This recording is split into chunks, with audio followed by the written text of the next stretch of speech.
Blog Talk Radio.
Indeed. Hooray for Hollywood, ladies and gentlemen.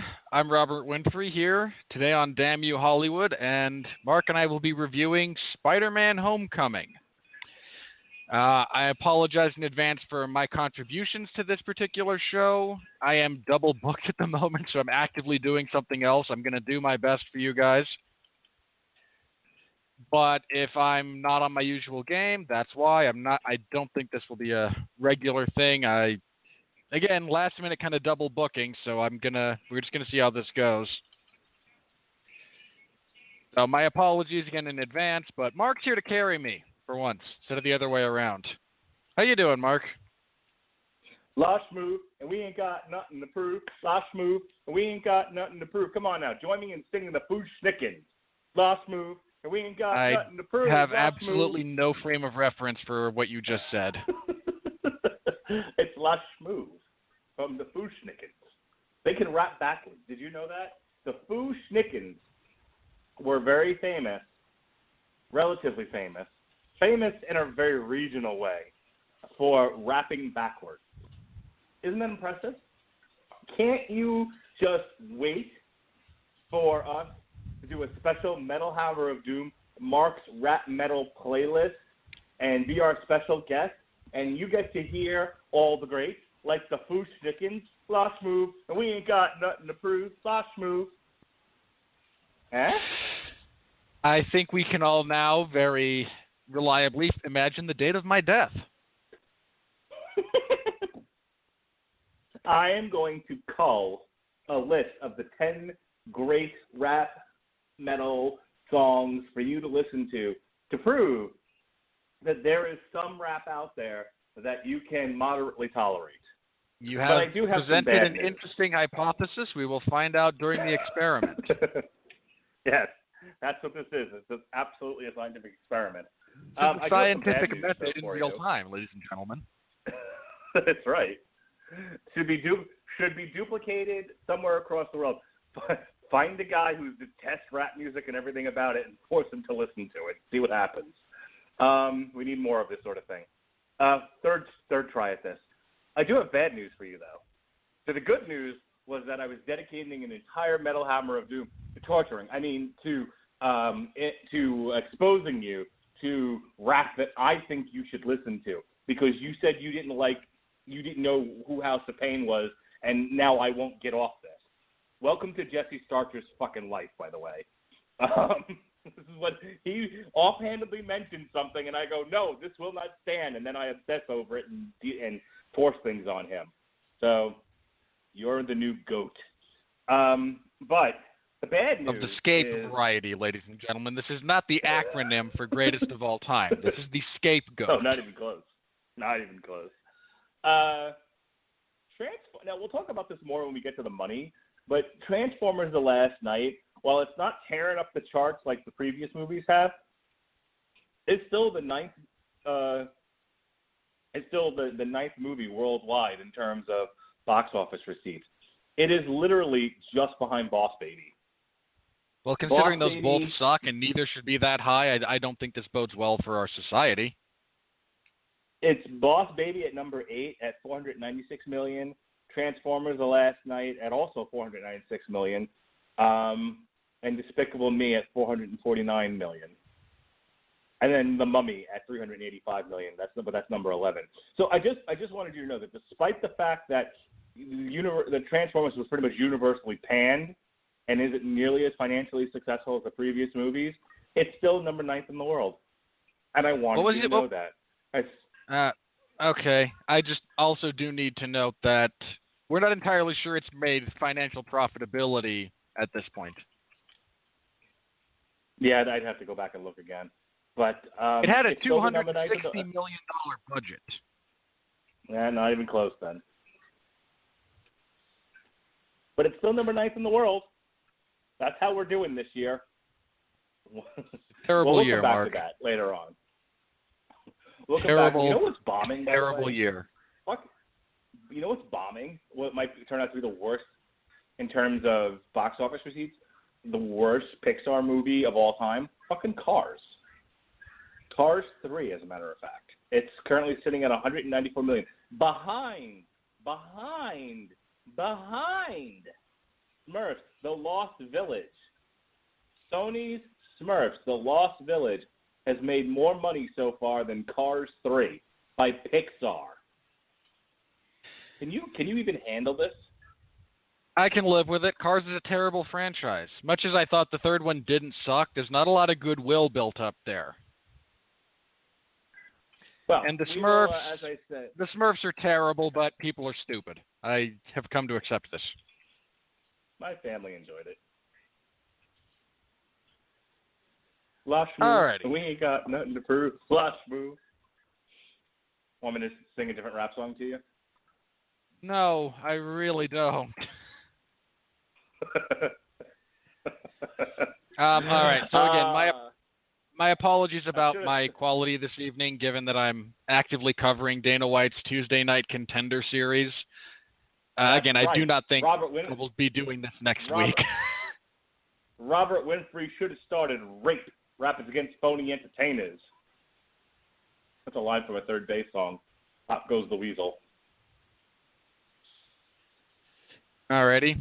Also, apologies to anyone who happens to be reading my coverage, because I'm doing this at the same time as well. You both get the short end of the stick.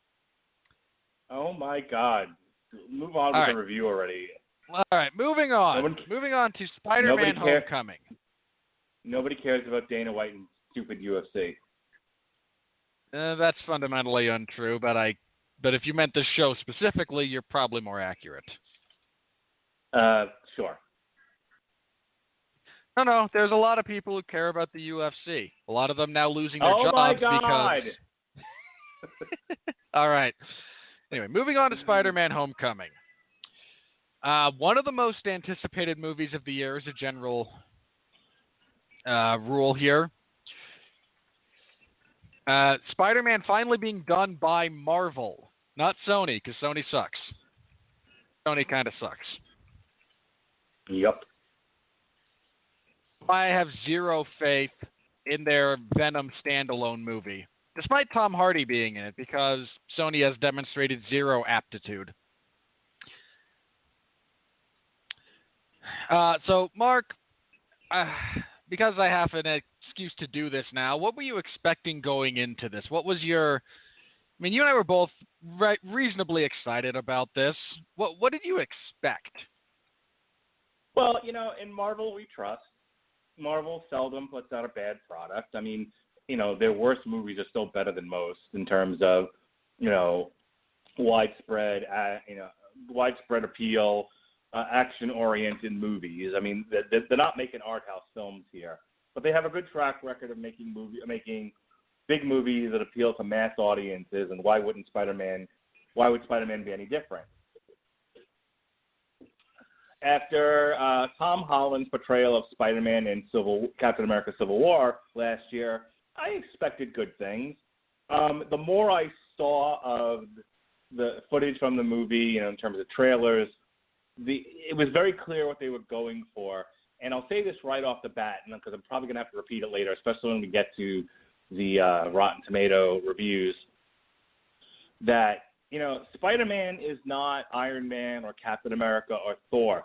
His character, for the longest time, was not a master of his powers. He was a kid who had a happy accident and had no mentors and bit off more than he could chew and fucked up a lot. He, in large part, was the reason Gwen Stacy got tossed out a window by the Green Goblin. The reason she died. Yes. Generally speaking, when you get tossed out a window, you fall to your death. Well, he caught her at the last second, and the whiplash broke her neck because he, despite being a genius, does not apparently understand physics.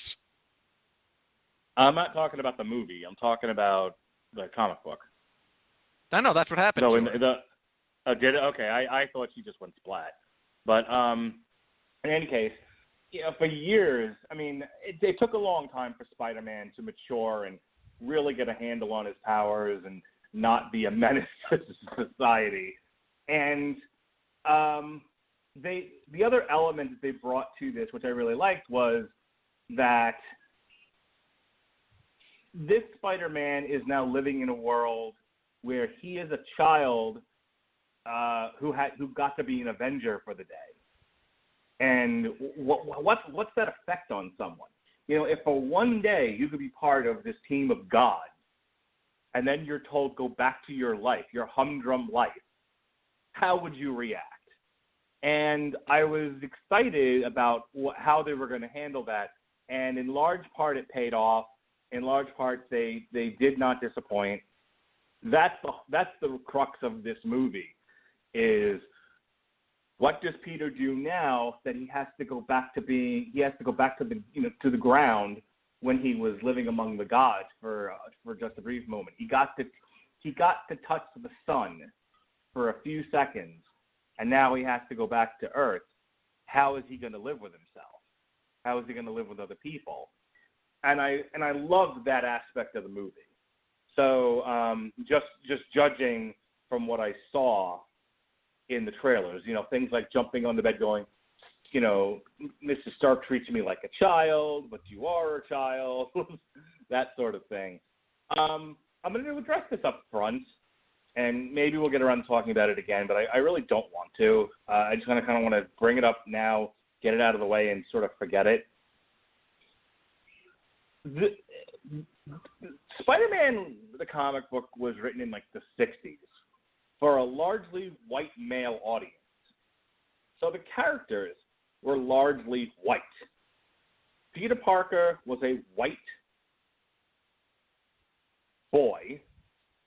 Flash Thompson was a white boy who was also the bully, and Mary Jane was white, and Gwen Stacy was white, and it was a reflection of the people that was expected to buy the book. It's 2017, and it would largely be expected that Peter, if you're putting him in a contemporary society, would be surrounded by a diverse racial cast. Especially in contemporary Queens. So for people who are like Flash Thompson, who are sending the kid who plays Flash Thompson, who, by the way, made an appearance on last week's Movie Fights, if anyone's interested, death threats. Yeah, who cares? You people need to get fucking lives. And I'm just going to spoil this right up front. While I'm not wazooey about them calling Zendaya's Michelle character MJ and basically saying that's Mary Jane Watson if that is indeed what they're doing, and I believe it is. It's not that it's because it's Zendaya and Zendaya is not white, as near as I can tell. It's that her portrayal of this Michelle character doesn't resemble any version of Mary Jane Watson, the character, regardless of race, that I've ever seen. Also doesn't resemble anything approaching an interesting character. Well, we can talk about that, but I just want to draw, one parallel. She's sitting in detention, and the teachers ask her, "Why are you here? You don't need to be here." And she goes, "I like to draw people in despair." That's not in any way comparable to you. Boy, did you hit the jackpot, tiger. So, I don't care that if they want to make Zendaya Mary Jane Watson, I'm perfectly fine with that. But make her be Mary Jane Watson, then don't reinvent this fucking character as an emo goth chick. Just don't use the character then. Don't use Mary Jane. At least Flash Thompson was still a bully. We got that right at least. But yeah, I was fine with the diverse racial cast. I was fine with the wholesale creation of Ned. I thought it was we'll talk about this when we get into the review, but I thought giving Spider-Man someone to play off of worked very well in a cinematic format. All of that was great.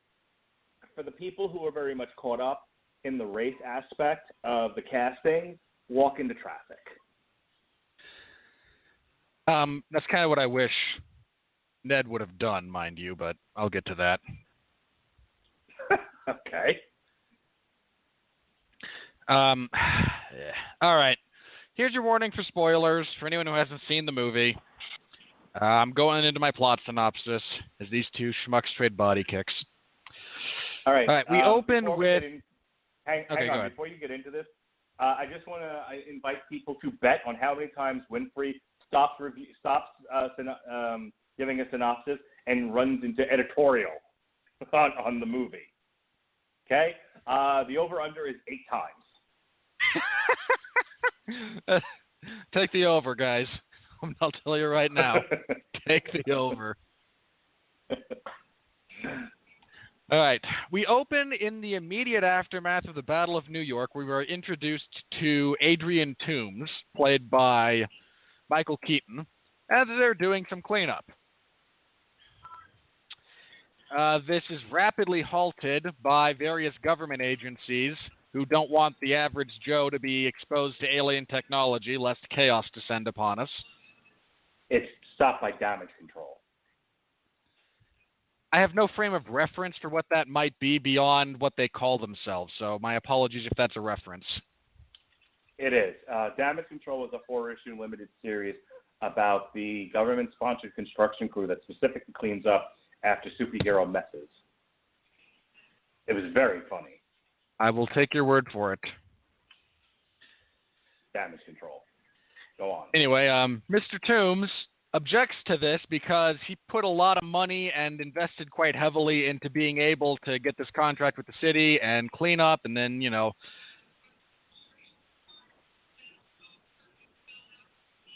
again, just the typical kind of, this is my big break moment. This is the one, if I can get through this, then we will have reached the promised land of milk and honey. Or at least staved off immediate financial ruin. Stop looking at the TV and do your synopsis. Sorry. You stink of distraction. I know. Anyway. Again, they're halted. However, Toomes, who is now in a rather desperate financial situation, given that, hey, I invested all this time and money, and now I can't cash in on it. So he and his crew wind up stealing a lot of money. Not a lot of money. They steal a bunch of this alien technology to then weaponize and resell on the black market because Toomes frequently mentions he's got a family, a wife, and he can't, he's got to provide like you do when you're a father. Fast forward 8 years to the immediate aftermath of the events of Civil War. And we are introduced to Peter Parker yet again.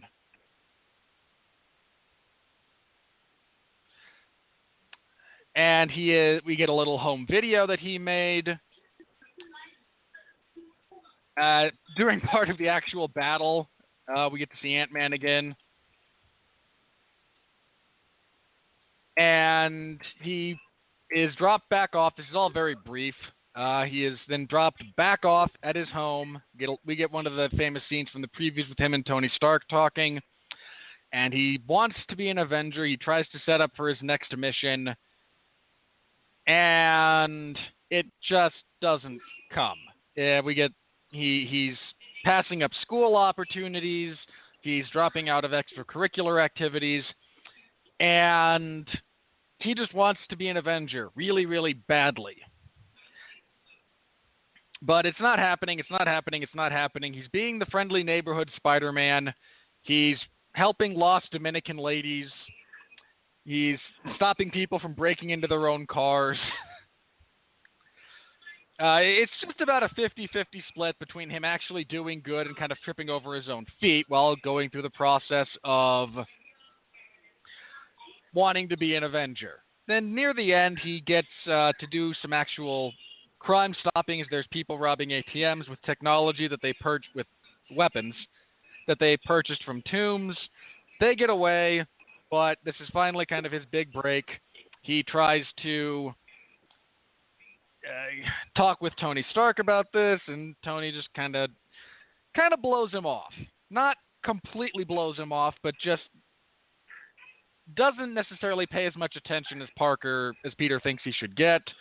This is interspersed with him struggling to be a teenager, because teenagers, he's got a crush on a girl who barely knows he exists. He's got one friend, and he's just struggling like Joe Quesada thinks Spider-Man should struggle for the rest of his life. This show reeks of Quesada's influence. So after Tony tells him basically, okay, thanks for the information, stay out of this, he can't stay out of it. He wants to prove himself. He has another encounter with a couple of the goons as they're trying to sell more of the tech. This goes badly, but he's able to track them. They wind up in Washington, D.C., where he half foils a robbery, but gets locked in one of the storage containers that are picked up by damage control. He breaks out in time to try and warn his best friend about the bomb in his backpack because they stole one of the bits of alien technology that, when exposed to radiation, becomes a bomb. It passed through a metal detector, or an X-ray machine, excuse me. It's now weaponized. He saves the day at kind of the last second as they nearly plummet from the top of the Washington Monument. He gets a little kudos after he saves this particular day, because this is the type of thing Tony thinks he should be doing. In the interim, he tracks these weapons to a big weapons sale. There's a cameo by Donald Glover. I don't know why he's a thing, but he is. Which takes place on the Staten Island ferry. Spider-Man interferes and winds up stepping in the midst of a arms bust that the FBI's been monitoring. This goes badly. The ferry nearly blows up. He gets cut in half. Tony Stark tells him, "You done screwed up for the last time. I need my high-tech suit back." Now, but I'm nothing without the suit. Well, then you don't deserve to have it. I mean, really, could we not have just had the John Candy moment from Cool Runnings? Because this seems like a poor attempt to imitate it. For those of you who've never seen the movie, John Candy has a really good line in that movie. A gold medal is a wonderful thing, but if you're not enough without it, you'll never be enough with it. Which is kind of the crux of the point that's being made here. So Tony revokes his probationary status because he's a menace. He's now on suspension, you see. He goes back to just being an ordinary kid for a bit, as ordinary as he can be. He gets a date to homecoming and finds out that his date's father is actually Michael Keaton, Adrian Toomes, and this leads to conflict. There's a showdown. Toomes is trying to rob Tony Stark. Actually, he's packing up the last of his stuff from Avengers Tower to move to their new base.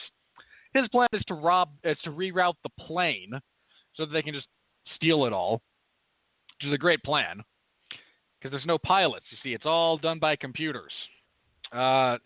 Spider-Man foils this. They fight a bit on the beach. The wings blow up. The Vulture's wings explode as he is escaping.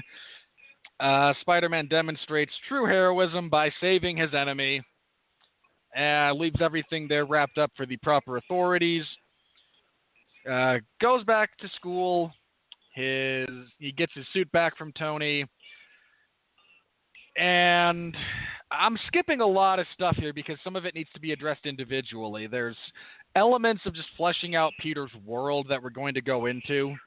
I want to just kind of focus on the plot itself here. Anyway, he gets his suit back. His date, Toombs' daughter moves away because, well, now they can't afford elements of their lifestyle, and, well, we don't want to be here while our father's on trial, and there's reasons. It makes sense. He goes back to the decathlon. He is offered a spot on the Avengers. He turns it down because he feels he's not quite ready. He wants to just kind of be who he is at the moment, and maybe they just keep the spot warm for him. They end with that bit with the hint that Tony's finally proposing to Pepper. Spider-Man goes back, finds his suit, which is kind of the middle suit. He has the one that he made for himself. He has the one that Tony gives him in Civil War, which is the one he winds up with here. And they offer him a really tricked out version when he joins the Avengers that he doesn't take with him, obviously. So he goes to continue learning, continue his high school education, because, again, he's like 16. And as we close, it turns out Aunt May is going to find out that he's Spider-Man. Because he keeps his secret about being Spider-Man just about as good as Batman did in the Nolan trilogy. All right, so I have a question. Everybody knows. Before we get into this. MJ is not Mary Jane Watson. Michelle Zendaya, not Mary Jane Watson. Faye and Pascal said that's not the case. We never looked at it as a big reveal necessarily, but more of just a fun homage to past adventures and his past love, Feige said. She's not Mary Jane Watson. She never was Mary Jane Watson. She was always this new high school character, Michelle, who we know there's an M in Michelle and an M in Mary. So we're so clever, and we thought, wouldn't it be neat if her initials were MJ? Then I think it leaked that she would be playing MJ, and then it became a whole headache for Zendaya to have to navigate. Oh, poor girl. It was never a big, oh, my God, that's a big reveal. There are big reveals in the movie. That's not one of them. She's not Mary Jane Watson. Is she going to date Peter? Are they going to fall in love? She seems to be intrigued with him. There's a nice chemistry there. Who knows what will happen? All right, fine. So I'd really rather she did not return for the sequel, but that's just me. Well, you can talk about that. But, yeah, I just, my whole thing earlier was use elements that were established in the comic book for the personalities of these people being portrayed on film.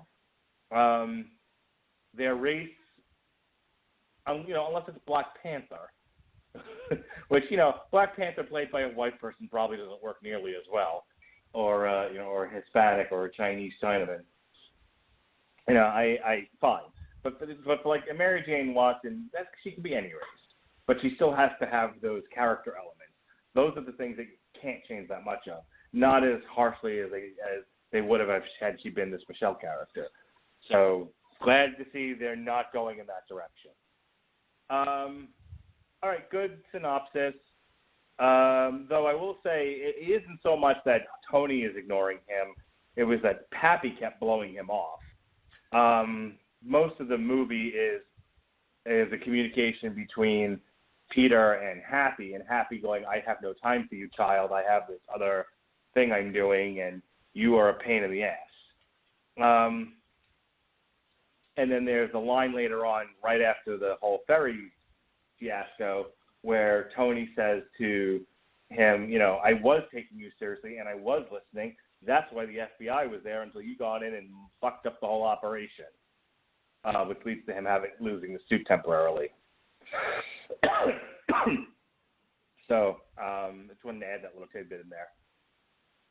Look, obviously, I liked the film. I went with a whole other family. I had my family there. It was universally liked. Everybody thought it was great. where everyone compared it to the other Spider-Man films, I really couldn't tell you. I think every version of Spider-Man had its own flavor.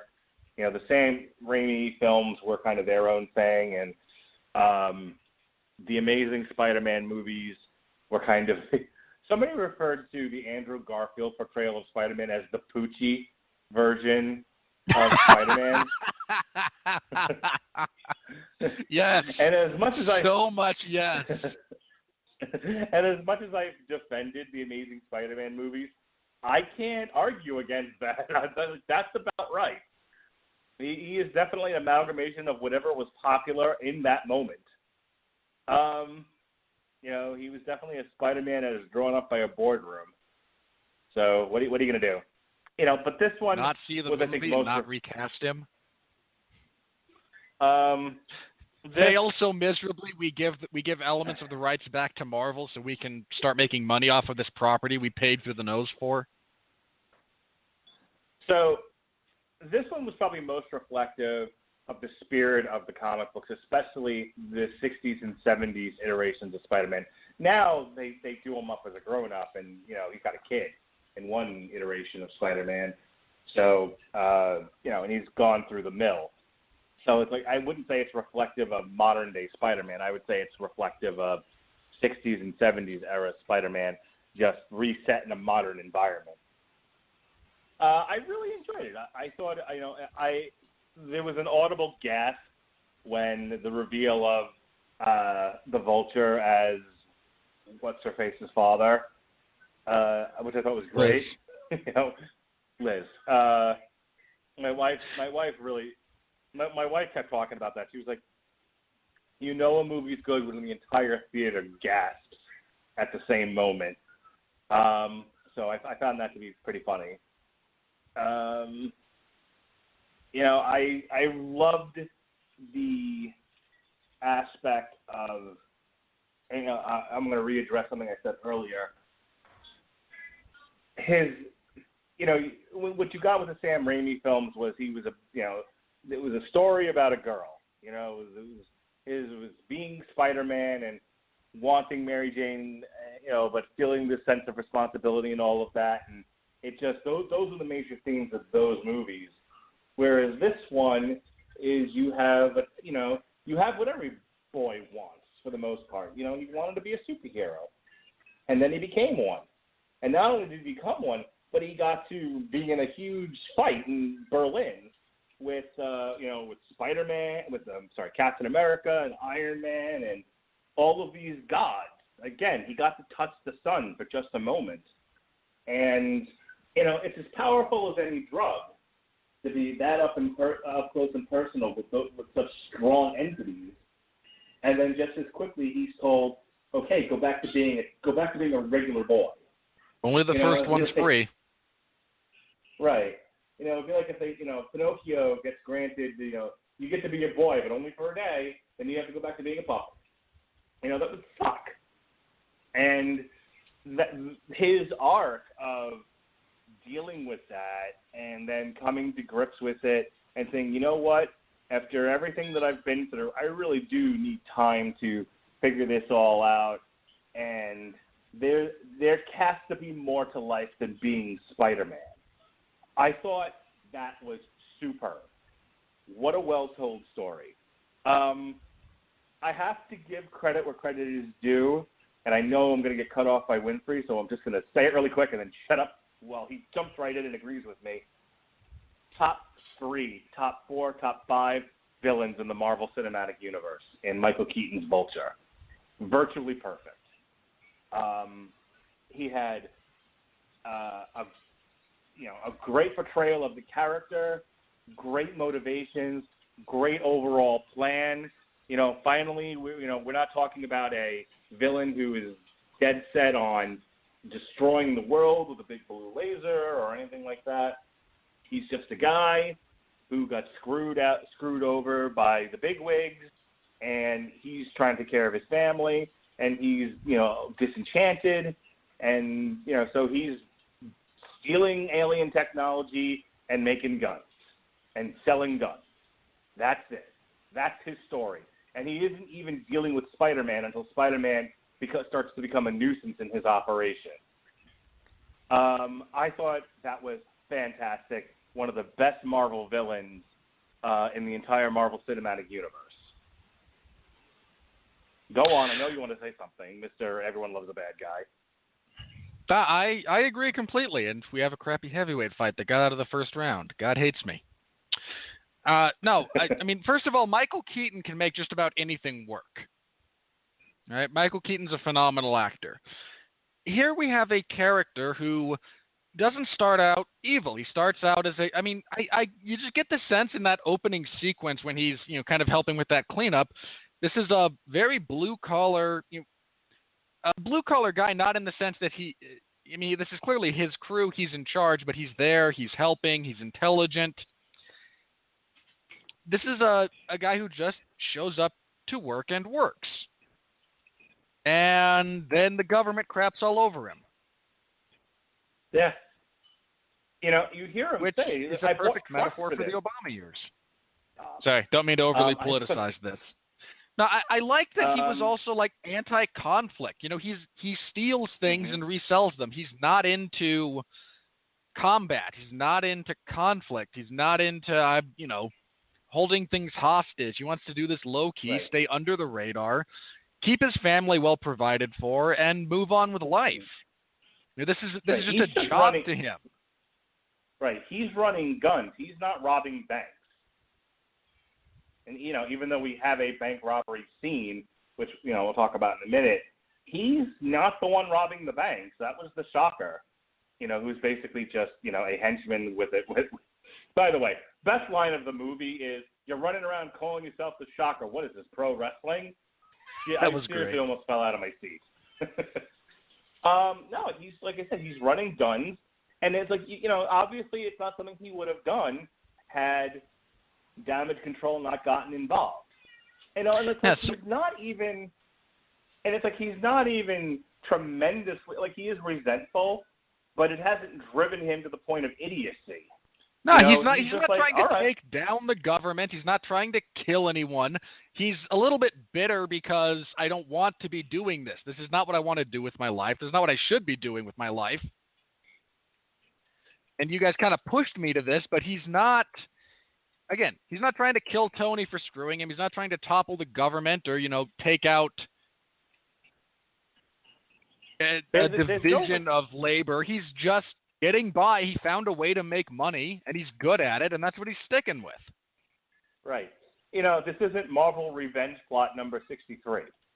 This is, I actually found the plot of the movie and his motivations to be really interesting and spot on and fun and a good use of the Vulture character. I wanted to make sure we talked about that and give credit where credit's due because as we've said before on this show and on Robert's former Everyone Loves a Bad Guy, Marvel, if there's one thing Marvel does not do well, it's their villains. Suddenly Zemo is...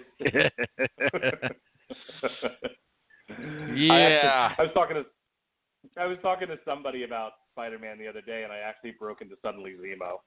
So anyway, let's talk about Ned and Zendaya and what is it? Jill is the other one. Liz, the girl that he's into. Liz, sorry, Liz and good old Flash Thompson. I like the Ned character. Right? He was fun. Movies are not comic books. Comic books are not movies. And you needed a character for Peter to engage with. Yes, more people learn about his identity in this movie than in a Batman movie, but I'm okay with it. Again, the need for a secret identity, in the 60s era comic books, that was a thing. It was a thing they did. Everyone, including Iron Man, was keeping. Iron Man was, Tony Stark. The way he kept that secret was to say that Iron Man was his bodyguard. And immediately in the Marvel Cinematic Universe, they were like, and screw that. I am Iron Man. Cue the music. So, to harp on small details like that, I don't think is really fruitful. Giving him a Ned character, almost making fun of, or parodying the the Felicity, the guy in the chair. Felicity is the character on Arrow who is Overwatch. She's the gal in the chair. But, you know, that person who stands by the computer and feeds information to the hero.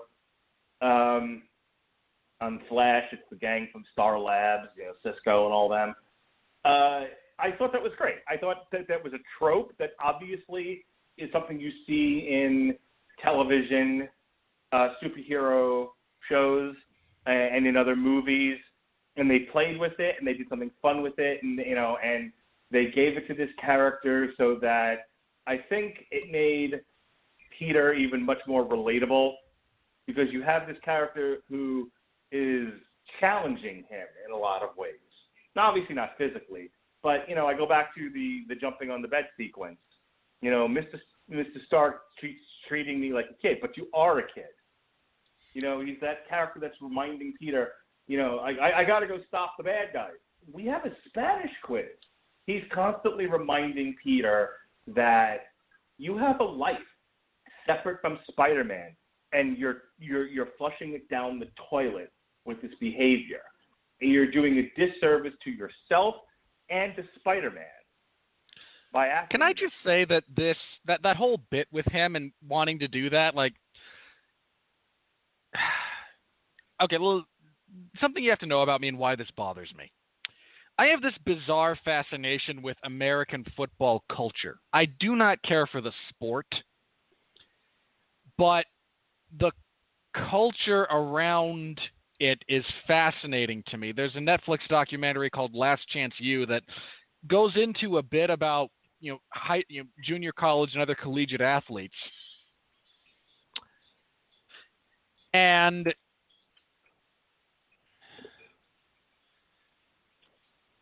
the over-reliance on this dream. Turn off the TV. Turn off the TV's off.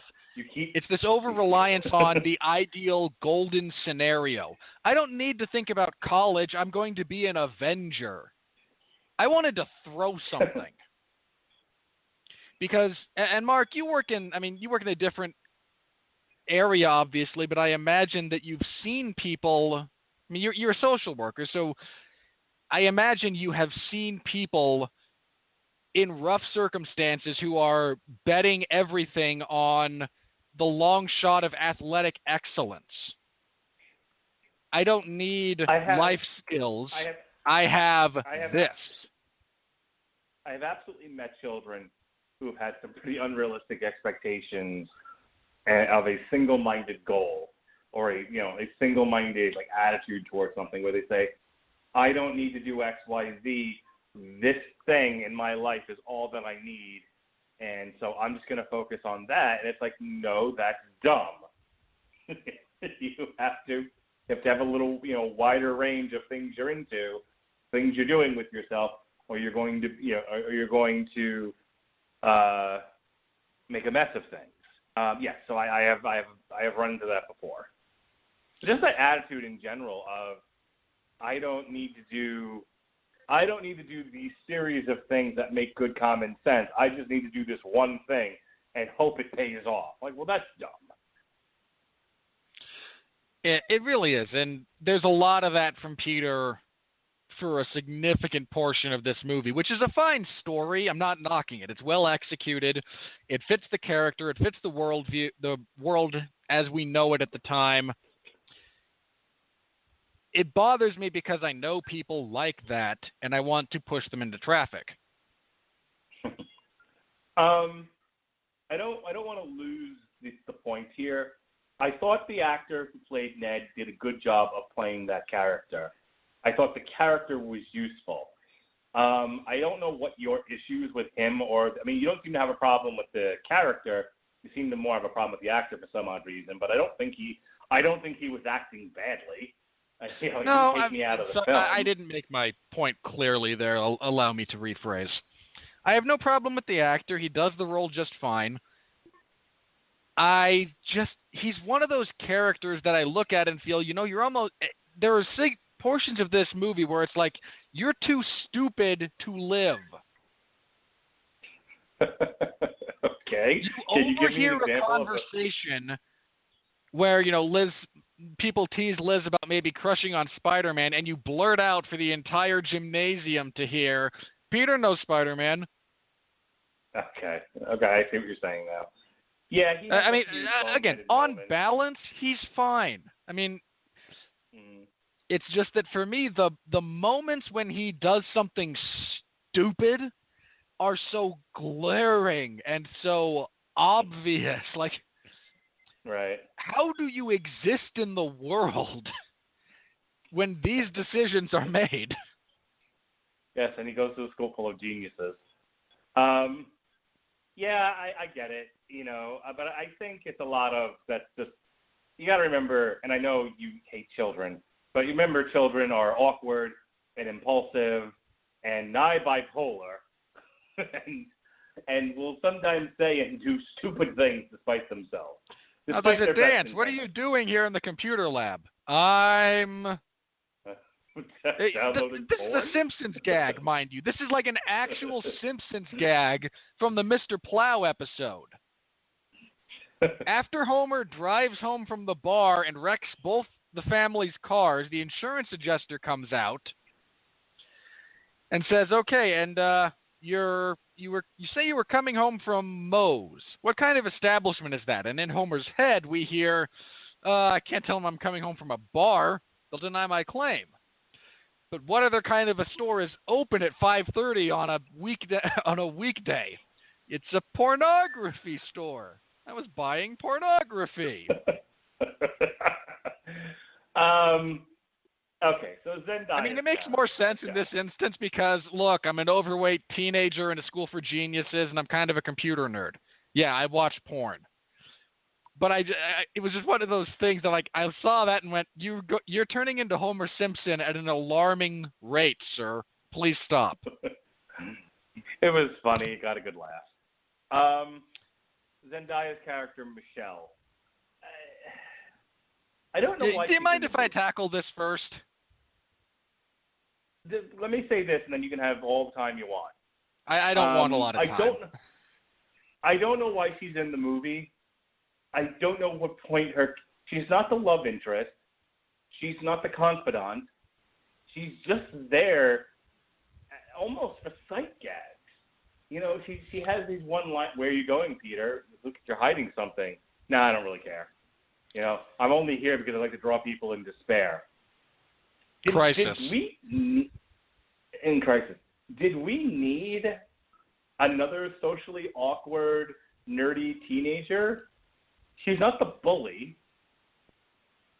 I didn't understand why she was in the movie or what purpose she served. She doesn't do anything of consequence. She adds nothing to the plot. It was just like, we wrote this character. We thought it would be funny. Zendaya's a thing. We'll get her to do it. Is she a thing? The extent of Explain to me what kind of a thing she is. I don't know, dude. I'm not like a 12-year-old girl. I don't know what a Zendaya is. Okay. I haven't even researched who this character is or what. Hang on, Melissa, are you awake? Yeah. What the fuck is a Zendaya? Is this a legit question? Yeah, now you're talking to a 41-year-old man and someone who's 7 years younger than that. We both are, again, men. We have no idea. Hey, I'm 10 years younger than you. Disney.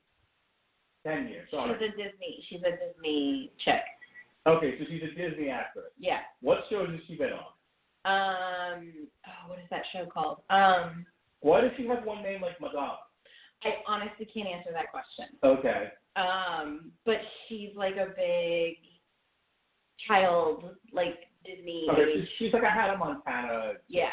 Like a Miley Cyrus. Yeah, but she's supposedly she's talented. In what way? She can sing and dance and stuff. Okay, so she can do all the Disney stuff. Yes. She can sing, she can dance, she can act, and she's Is she on the what do you call it? The show called The Evil Children? The Descendants? Yeah. I don't think she's in that. So what's she been on? She has a TV show where she plays a undercover agent. Oh, that's her? Yeah. Okay, so she's on this fucking ridiculous show where she's like a teenage. It's like Casey Undercover or something Yeah, like that. yeah, I know. I remember seeing a handful of episodes. Disney Channel's version of 21 Jump Street. Not the terrible movie. Oh, so you know what I'm talking about. Where like her parents are agents and she's a secret agent, but she's a teenager and she has to balance being a secret agent with being a teenager. Yeah, her best friend's like an idiot. Yeah. All right, so that's what a Zendaya is. It's a Disney actress. Glad we got that covered. Barely a thing. Gotcha. And going to turn into a train wreck in like 3 to 5 years. I still don't know why she has one name. Like, I'm not going to go on a Madonna rant or a Sting rant. Either stings. But, all right, to put a punctuation mark on this and hand it over to you, I don't know why Zendaya is in this movie, other than the writers of this thought this character was a good idea. Cut her out of the movie. Some fan out there, some enterprising fan of this franchise, do me a favor. I want a fan edit where she is excised entirely, and I want to see if it affects the film in any way. Just period, at all. It won't. She has no bearing on the plot.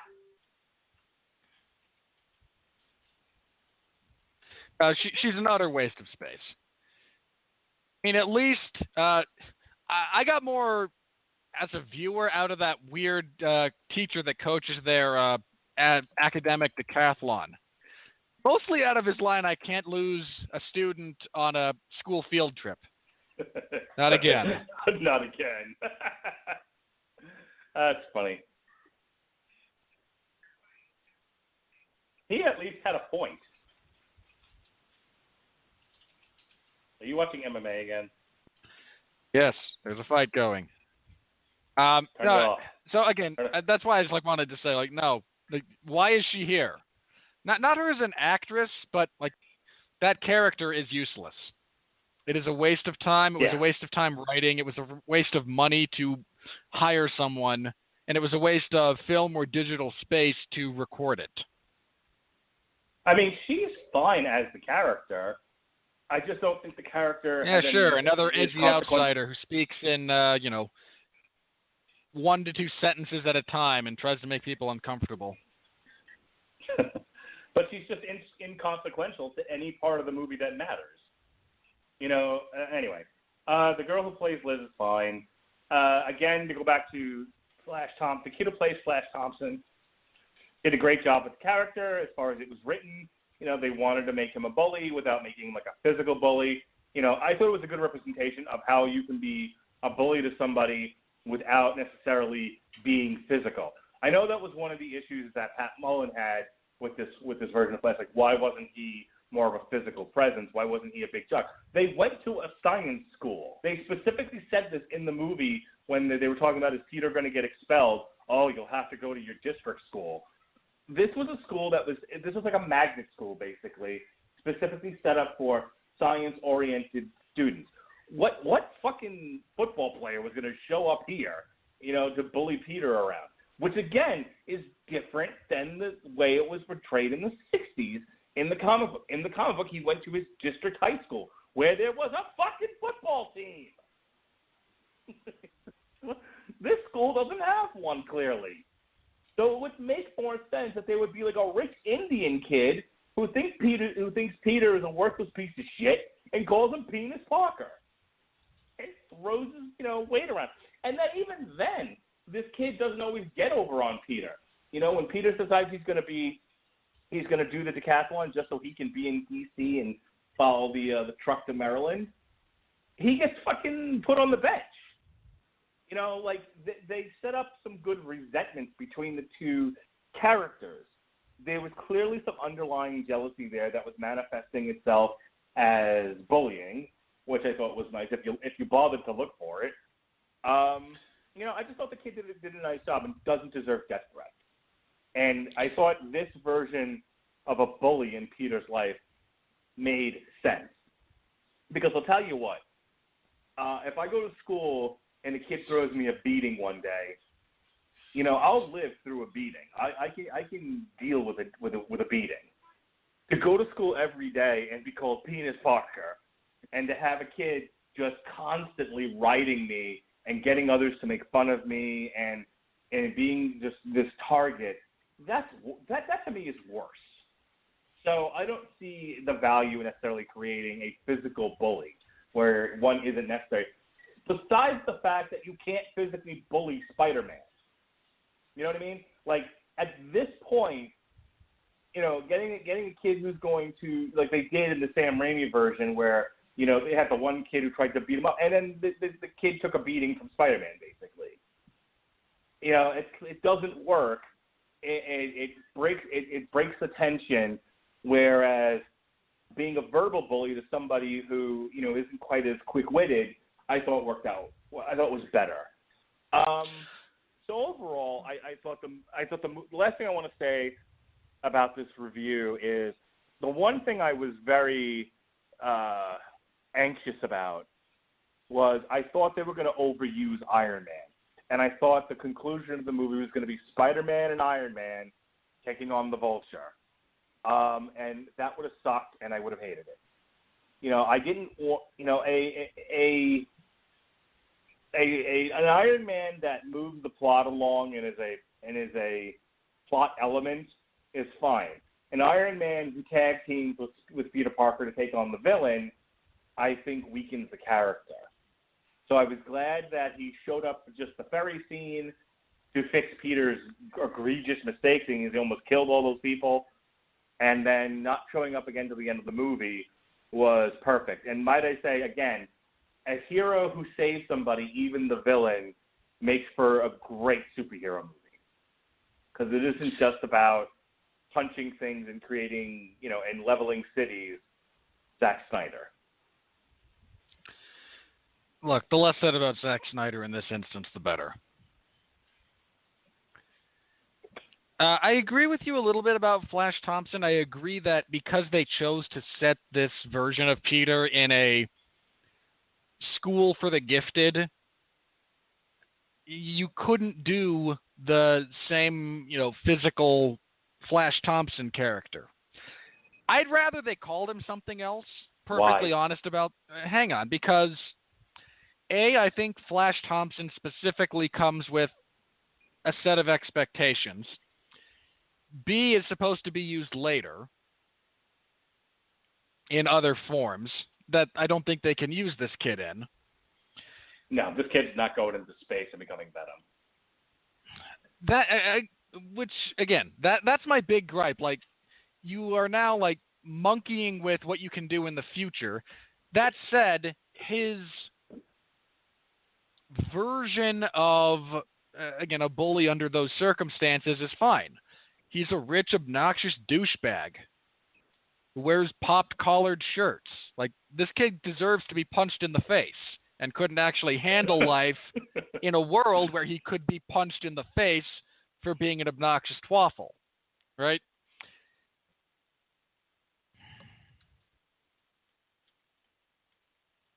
And I have no problem with him in the greater scheme of, you know, this is your low-level antagonist for Peter's daily life. Fine. Works fine. I would have preferred that he insulted Peter's race every now and then, because there's a lot of ethnic diversity. There's not a lot of white people in that school.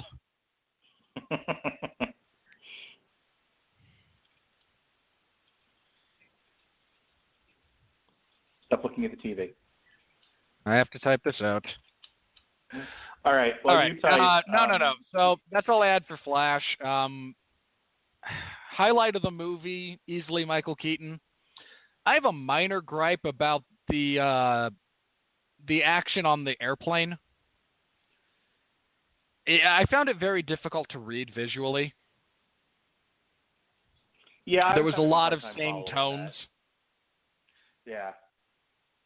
I don't know. I don't want to criticize it too much, because it was a black airplane at night that is falling apart at the seams. That's also made to be invisible. So it's like, oh, well, that's your setup. How do you shoot this thing? And I think they did the best job they could with it. But yeah, it was a little hard to follow. The answer is badly, right? I mean, look, they did the best job they could, but like you said, their setup was just, you were never going to get anything really good out of that. Right. A lot of the other stuff between the two of them I really did enjoy.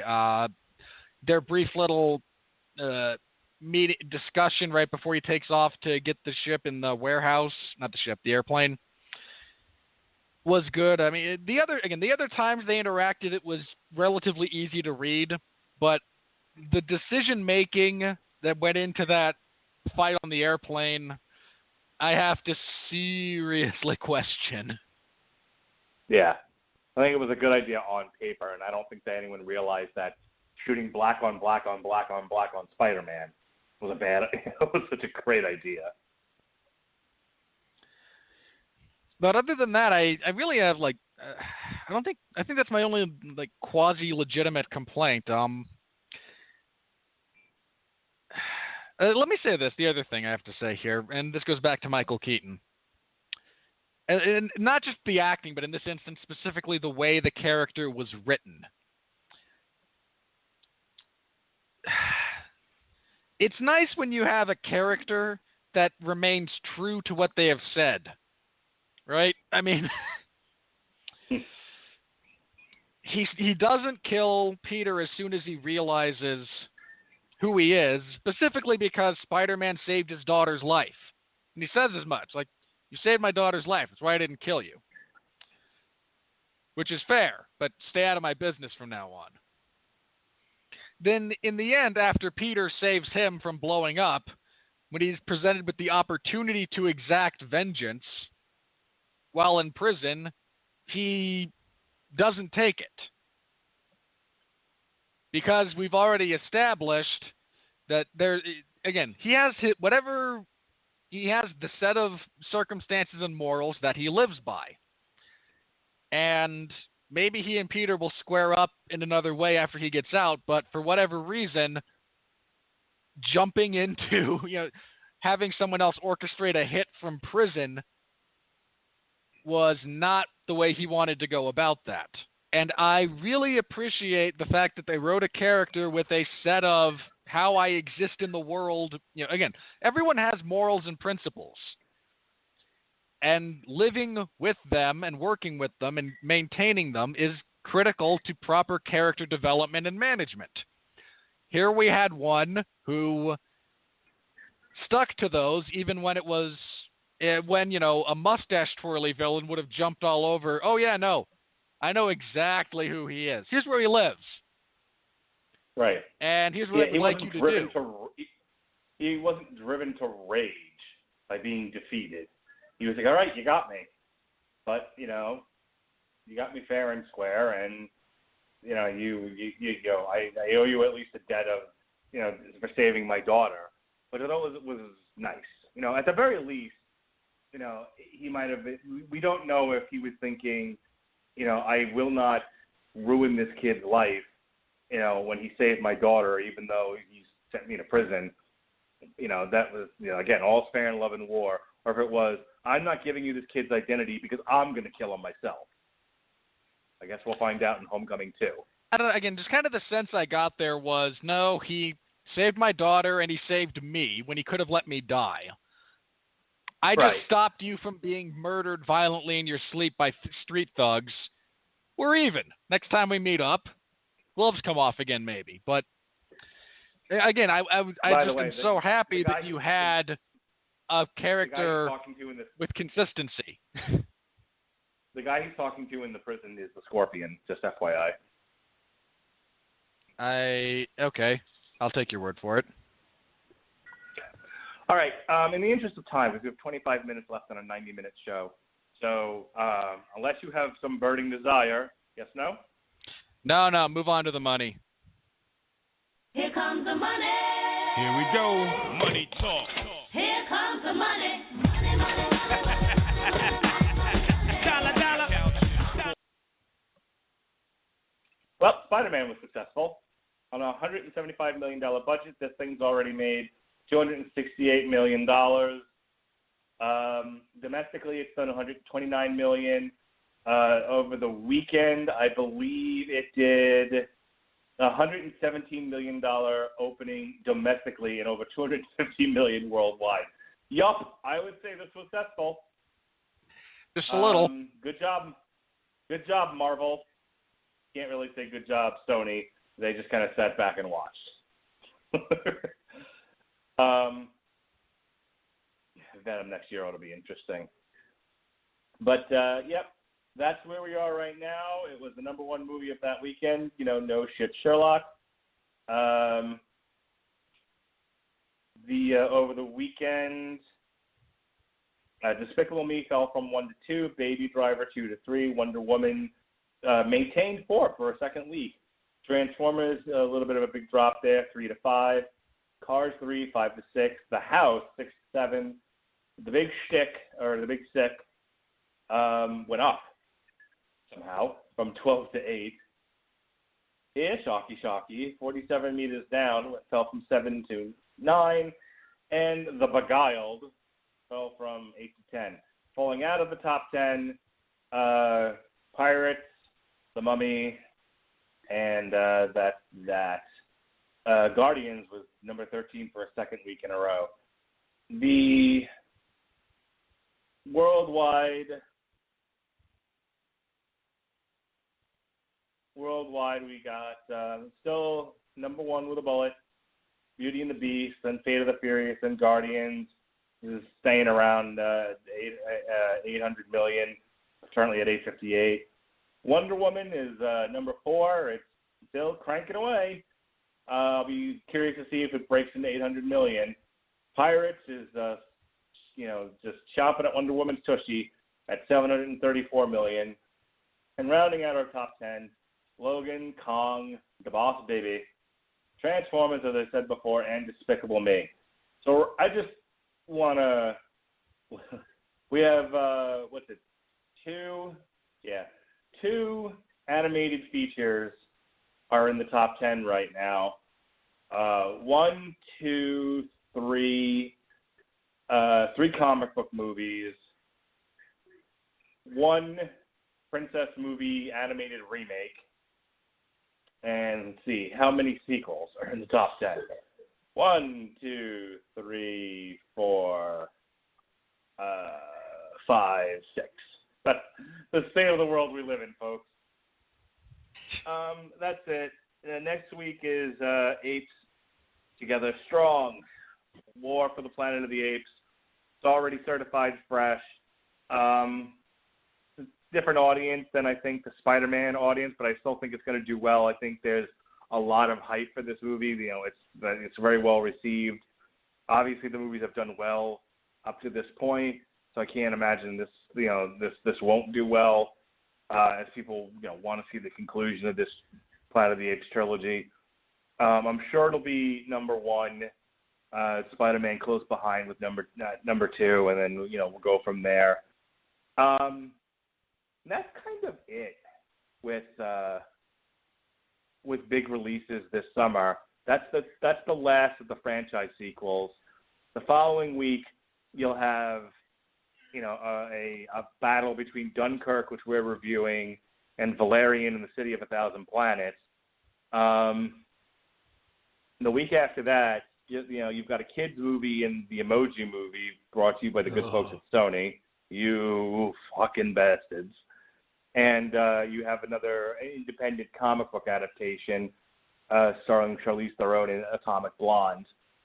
After that is The Dark Tower. And then after that is an Annabelle sequel and a Nutjob sequel, which is an animated feature. And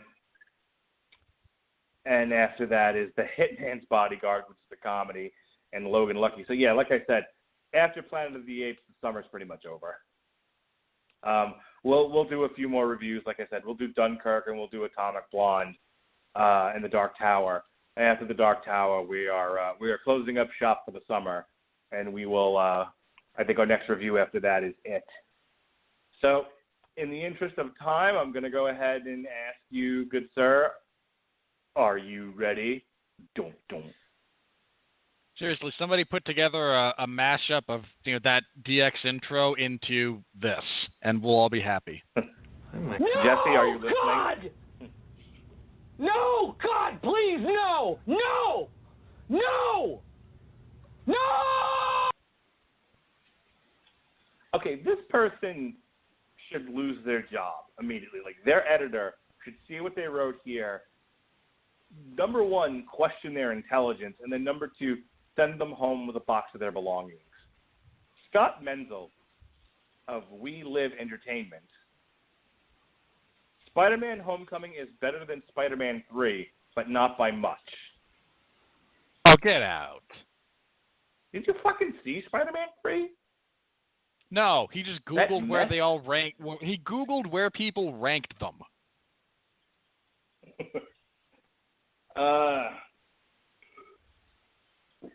Keith Watson of Slant Magazine.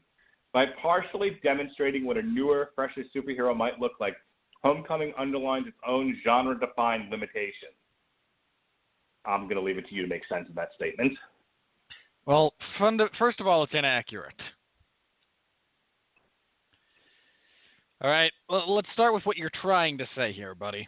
You are trying to say that because this movie feels and is executed so differently from your typical Marvel introduction movie, they're basically showing how bad the other ones are. Which is really not true. I'm glad they broke from formula here, believe me. But formula exists for a reason. I mean, here's a fun little experiment for you, my friend. The next time you wish to boil water, there's a formula for this. Instead of, say, applying heat, why don't you try sticking it in the freezer and see what happens? You want to make salt, but you don't want to use either sodium or chloride. Huh. Formulas exist for a reason. Relax yourself. Now, again, is this different from the other Marvel introduction movies? Yes. And, again, Mark and I have talked about the other ones being a bit formulaic. Sure. But that doesn't mean this doesn't bend the genre. Right? This isn't, and I hate to use this, so allow me to explain very briefly. This isn't The Dark Knight. Right?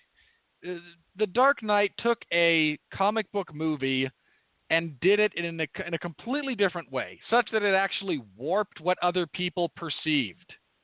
Completely, in many ways, redefined things. This is just a really good introduction. And it's not an origin story. Maybe that's what you're trying to say. Maybe what this guy's actually trying to say is, thankfully, no more origin stories. How dare you make origin movies? Okay, which is I stupid. have to cut you off there. Because Scott Mendelson of Forbes magazine, one of our four horsemen of old man critics, disagrees with you. This is a de facto origin story, one that makes us wait for the sequel for a Spider-Man who isn't a menace to society. Okay, so A, he has failed in understanding what an origin story is, and B, doesn't understand what this character was in the comic books. Go get him. Yeah, look, it's a de facto origin story. Well, sure. I mean, by definition, then, isn't Saving Private Ryan a de facto origin story for Tom Hanks? I mean, come on. Just because it's the first time we see him in a film doesn't necessarily make it an origin story. This isn't. He's already Spider-Man. Origin stories in a superhero context are, this is how they become, this is how, how Peter Parker becomes Spider-Man, how Bruce Wayne becomes Batman. This isn't that. He's already Spider-Man. I mean, by definition, an introduction is not the same as an origin. And really, someone as old as you should understand the difference. I mean, you have to look them up in your physical copy of Merriam-Webster's dictionary, which I'm sure you have on hand. But come on. Understand what you're trying to say here. So, in the pestilence of our four horsemen of terrible critics, Roger Moore of Movie Nation, of old man critics, cute. nothing more. Here is a man disgusted with his lot in life and doesn't want to review these movies anymore. Yeah, look, Mark and I have picked up on a pretty serious trend amongst some of these guys that they want everyone to get off of their lawn. Guys, look, this is the state of film. If you don't like it, if you have legitimate critiques, level them. I mean, again, Mark and I were generally positive. Doesn't mean it's perfect. If you can't get out of your own way to talk about a movie, you're just fundamentally not doing your job. You are supposed to give the people a review as you see it, which is fine, but, I mean, there's only so much bias that should go into this. Robert Winfree didn't want to go see Transformers the last night. He went at gunpoint. And still gave you critical analysis. He is a better reviewer than you, Roger Moore, because he is forced to see movies he does not want to see in order to do this show, and comes back with a critical review of the movie despite not wanting to see it. You and your ilk keep going to these movies that you don't want to go see, but you're paid to go see, and then your reviews are nothing but whining that you had to go see the movie in the first place. I mean, look, Quit if we want to do job. that, I mean, really, if I wanted to just rant about a movie, I could do that. Believe me, it's in me. It exists. The capability to just sit down and go, this sucks. Here's my personal declarative statements, and I will brook no counter-argument. Here's what I hated about it. Oh, I hate the gobs of CGI. I hate the lead actor. I hate blockbusters, blah, blah. I could do that. I really could. But even though I am not paid for this, if I'm presenting this as a critique, as critical analysis, there's, I believe at least, an ethical obligation to set aside as much of my personal dislike as humanly possible to just review what exists, whether I like it or not. And you all should do the same. I have said several times throughout the course of this show over the last couple of years, I was personally entertained. It's not a good movie. Yeah, or it's an I easy was thing to personally say. You've said it. I've said it. Right. Or I was personally bored to shit by this movie. But it was fundamentally, I do this all the time on Metal Hammer of Doom. Another critical review show, only we're talking about metal albums until we do my rap playlist and I make Robert Winfree listen to it. Lush move. But I say this was a competently made album. These people knew how to play their instruments. There were interesting things done. I personally didn't like it. I was bored by it. I say it constantly on that show, more than this one. Fucking learn your jobs or quit. Go do something else. Walk into the woods and live deliberately. James Berardinelli. Hey, don't knock it till you tried it. That's all I'm saying. Of Real Views, top critic. The movie lacks inspiration. Even the big twist is more worthy of a suppressed chuckle than a dropped jaw. It's like something pulled out of a bad soap opera. Ugh. Okay, hold on. Well, okay, first of all, let's start with this. Just because something as a baseline bit, in this particular instance, oh, your girlfriend's father is the one you've been trying to capture, that's not exclusive to soap operas. All right? Just because a soap opera uses a narrative trope doesn't mean that it's bad. Okay, now don't get me wrong. There are bad soap opera tropes. Okay? But the first time someone in a big budget, well-made movie comes out of a coma after undergoing plastic surgery as a means of explaining why you replaced the lead, the actor, mid-shoot, we can have that discussion. All right, this was not that bad. All right, we have a few minutes left. I want to get through a couple of these. Tony Macklin of TonyMacklin.net. This is an attempt to be cute. It's Peter Parker pastiche. Let's just move on. Robbie Collin of the Daily Telegraph UK, who likes the smell of his own farts.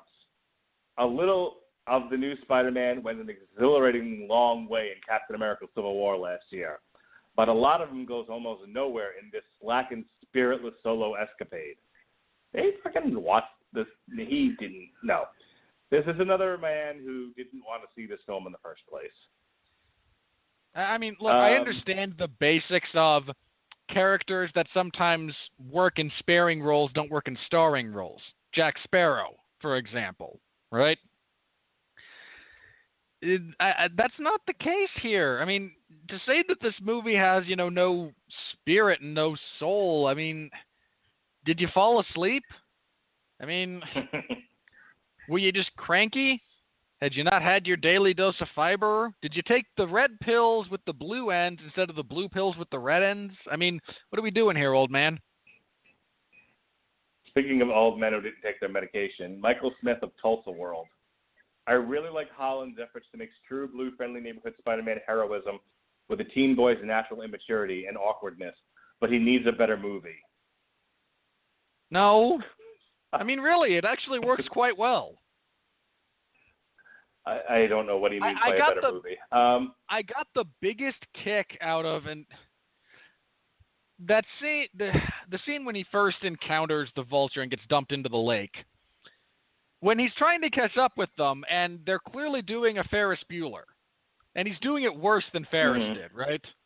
And then he actually runs through a pool party where they're showing Ferris Bueller's Day Off, in that same sequence where he's running to catch up, to get home before his parents do. There's a little bit of something you should probably look into here. Ferris Bueller, with, barely a hair out of place, makes this epic run through backyards and homes to arrive at his back door in the nick of time. Again, I don't think he even messed up his hair. Here we have a superhero constantly running into things and struggling to really get a sense of what he can do, how to do it correctly. I mean, there's subtext here, guys. You have to actually pay attention. Or how about when he steals Flash's dad's car and he's trying to learn how to drive while driving? It's a great sequence. Michael LaSalle of the San Francisco Chronicle, top critic. The movie breaks no new ground. I love this line. The movie breaks no new ground, and action sequences that were intended to be thrilling, such as an epic battle on the Staten Island Ferry, just sit there on the screen incapable of stirring a single pulse, but content in their competence. Like, I could feel the tension in the theater during the Staten Island Ferry scene. I knew nothing was going to happen. They weren't going to kill an entire boat of people in a fucking Marvel movie. But there were people who, I remember, my wife, holding my hand and be like, oh, what's going to happen here?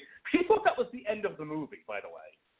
She thought the Staten Island Ferry sequence was, the big epic conclusion. So I have no idea what this person's talking about here, other than their own, personal opinion.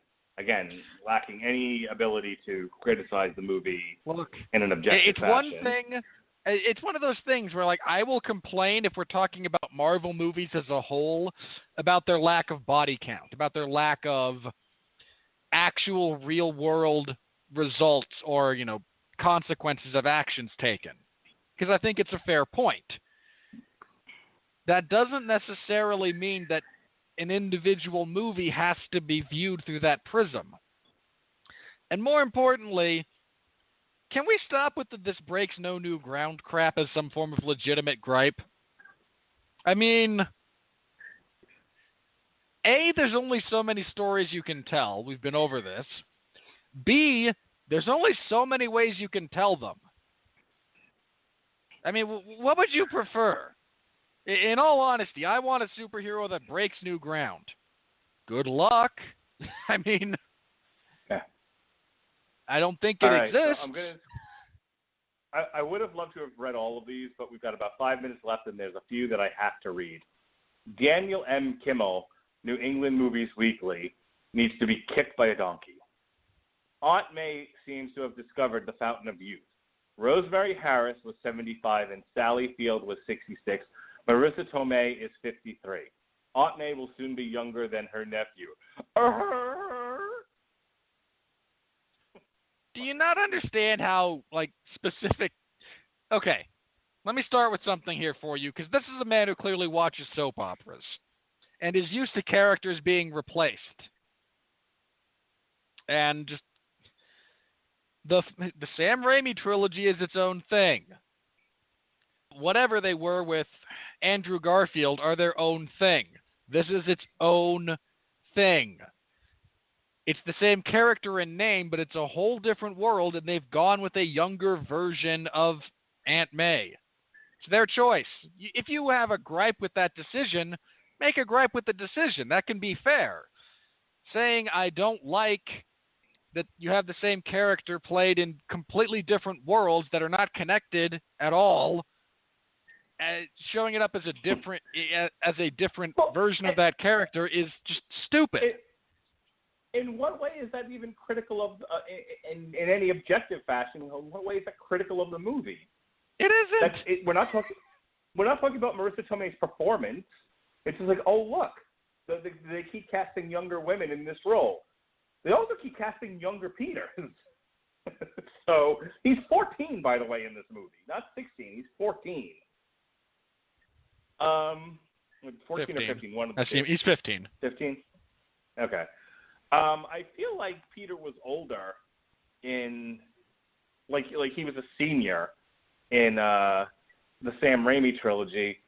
And yeah, he starts as a senior. He actually graduates in the first movie, I seem to recall. Right, and I feel like Andrew Garfield was around the same age because in the second movie he graduated. How dare you cast younger people? Get off. It's not that's not even a real complaint.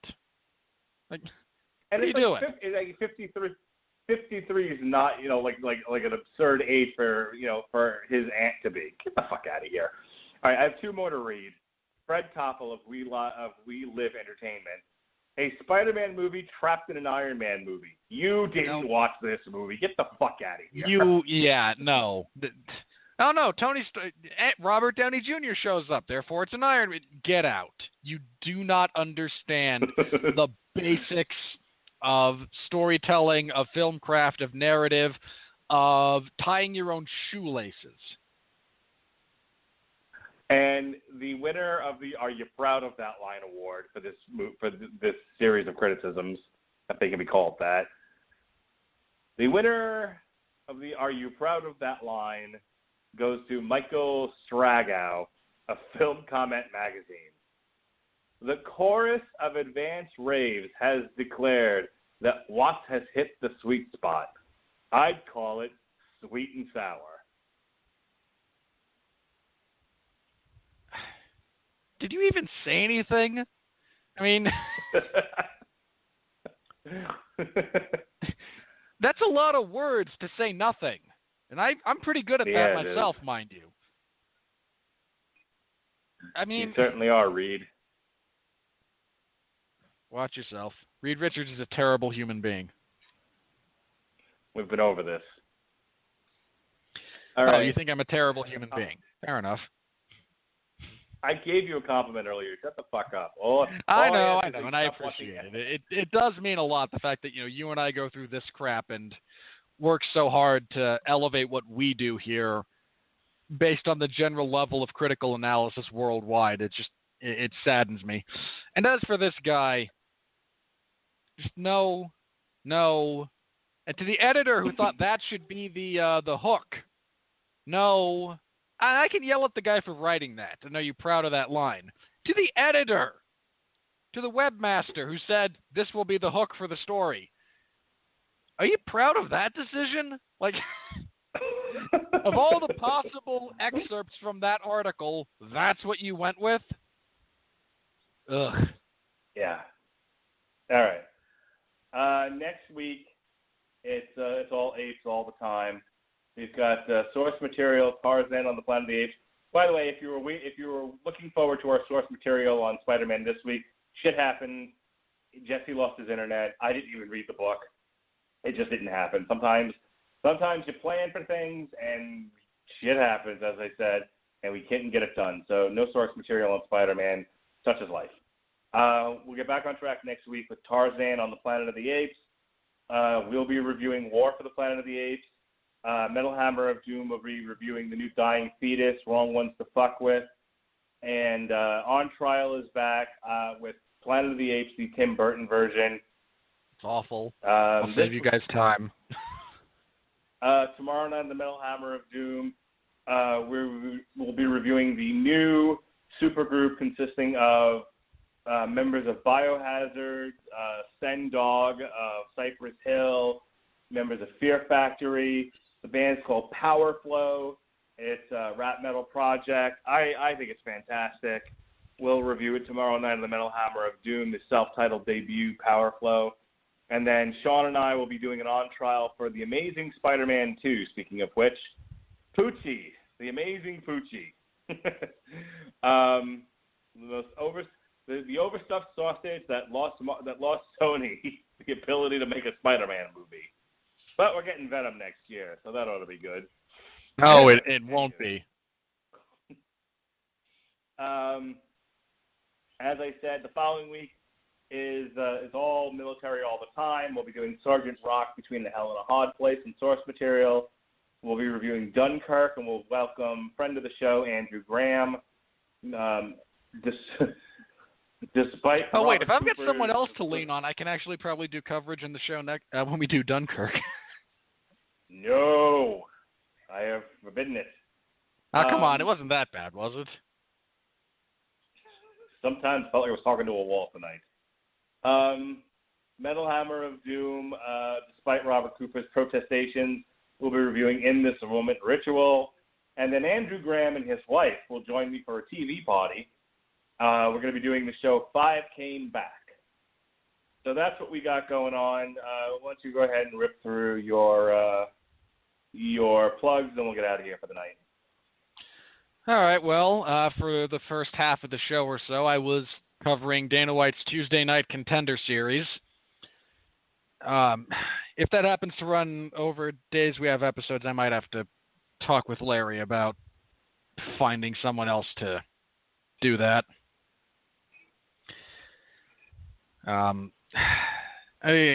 just like rereading what I had written there and whatnot, and it's not my usual. Spider-Man. Fuck. No, never did that. I was able to. I had the two tracks, and they were both going, and they didn't overlap. But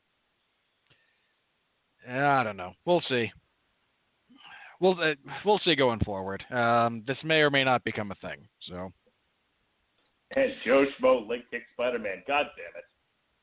I never typed any of the characters we were talking about into that. I just not even like, oh crap, I have to delete and then redo. No, I just never happened. So if you're interested in that show and that series on Fight Pass, I think it would be hilarious if somewhere in your coverage you're like, and Zendaya with a roundhouse kick. God damn it.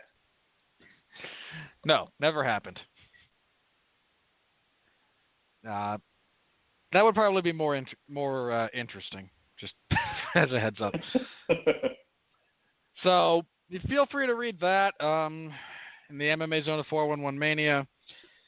Apparently, one of my readers really enjoyed the alternate commentary for this event provided by the duo of Uriah Faber and Snoop Dogg. Sounds terrific. I mean, personally, I'd rather, vomit for an hour, but... so you can read that. I had double coverage last week of UFC, the Ultimate Fighter Season 25 finale, and then UFC 213. You can read both of my reports in the MMA Zone of 411mania.com. This coming Sunday, I believe, is UFC Fight Night 113. I will have coverage of that, so give that a listen, give that a read, follow along. Should be something. And if that ends in time for the 411 Ground and Pound radio show, we will be having one. But I'm not sure what time that event starts on Fight Pass or will necessarily end on Fox Sports 1.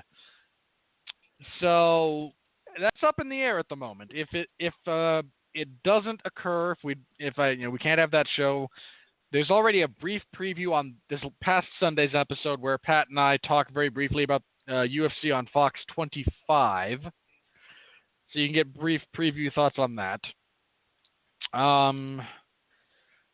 I think that's it. Again, Mark and I will be back next week where we will talk about Woody Harrelson's battle with Andy Serkis.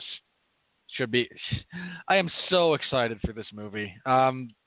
This is the movie I am looking. This is like my second most personal hyped movie of the year, so I'm really looking forward to this one. I think the new trilogy as such has been really excellent. The first was drugged down by James Franco because, well, James Franco sucks. The second one was excellent, and I think this one seems to be even better than that one. So I'm really looking forward to that. That's all I've got to plug. So thank you all for listening, for dealing with us.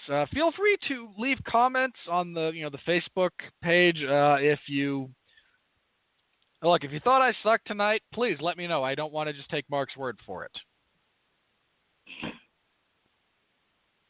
So again, feedback's always appreciated. As long as it's something more than a long string of profanity, basically. We have low standards here.